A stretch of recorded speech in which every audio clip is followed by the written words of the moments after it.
সামনে পরীক্ষা, এখন আসলে একটু আহামরি ভাবে একদম সব মিলানো দেওয়া পসিবল না। তো যতটুকু সম্ভব ততটুকু হচ্ছে যে মানে যেসব বিষয়গুলো আসলে ইম্পর্টেন্ট বিষয়গুলো যেগুলো আছে ওগুলো একটু ভালোভাবে টেককেয়ার করে দেখিয়ে দেওয়া, যাতে তারা অ্যাটলিস্ট অ্যাপ্লাই করে আসতে পারে পরীক্ষার খাতায়।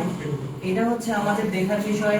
আর আমরা আমাদের পক্ষ থেকে এটা দেখতেছি, আপনারা যারা গার্ডিয়ান আছেন আপনাদের দায়িত্ব হচ্ছে যে বাসায় একটু দেখা ভালো মতো, যাতে ওরা আসলে কোচিং থেকে যেটা দেওয়া হচ্ছে ওরা কি ওটা আসলে শিখতেছে কিনা বা কিভাবে শিখতেছে, অ্যাপ্লাই করতে পারতেছে কিনা, ওইটা একটু দেখার বিষয়।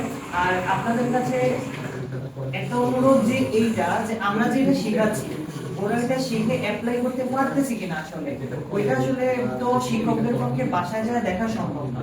তো আপনারা একটু দেখবেন যে ওরা আসলে অ্যাপ্লাই করতে পারতেছে কিনা, অ্যাপ্লিকেশনটা পারতেছে কিনা। এটা হচ্ছে আপনাদের কাছে আমাদের অনুরোধ। যদি পারে তো আলহামদুলিল্লাহ, আর যদি না পারে ওইটা আমাদেরকে একটু জানাবেন, যাতে আমরা ওইটার উপরে কাজ করতে পারি।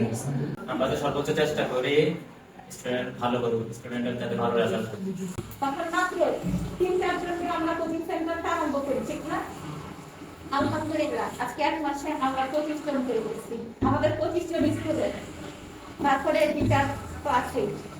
তো আমরা আগে যাচ্ছি, সবাই দোয়া করবেন যাতে এভাবে আমরা সামনের দিকে আগে যেতে পারি। পড়ালেখা তৈরি করে দিবে, পড়তে হবে স্টুডেন্টদেরকে, স্টুডেন্টকে যে পড়াগুলো দিবে যে আজকে এই অধ্যায়ের এতটুকু থেকে অতটুকু পড়ে আসবা, সেটা যদি পরের দিন এসে তুমি টিচারকে বলে যে স্যার আমি আজকে এই অধ্যায় থেকে এতটুকু পারি নাই, আমাকে আরেকটু কমা দিলে ভালো হয়, তো ওইটা হচ্ছে টিচারকে জানাবে যে স্যার আমি তো এতটুকু কমপ্লিট করতে পারতেছি না, আমার পড়া আরো আছে। হ্যাঁ, যাতে করে যে বিষয়ে টিচার হোক না কেন, যে আমার আরো পড়া আছে, যে আমাকে একটু কমাই দিলে ভালো হয়। হ্যাঁ, তখন ওই টিচার ওই অনুসারে আপনাদেরকে টিচার ডেলিভার করবে, যাতে করে তার সিলেবাসটা পুরোপুরি শেষ না হোক, অন্তত সিলেবাসের দ্বার প্রান্তে গিয়ে পৌঁছে তাকে একটা পরীক্ষার জন্য তৈরি করে দেওয়া।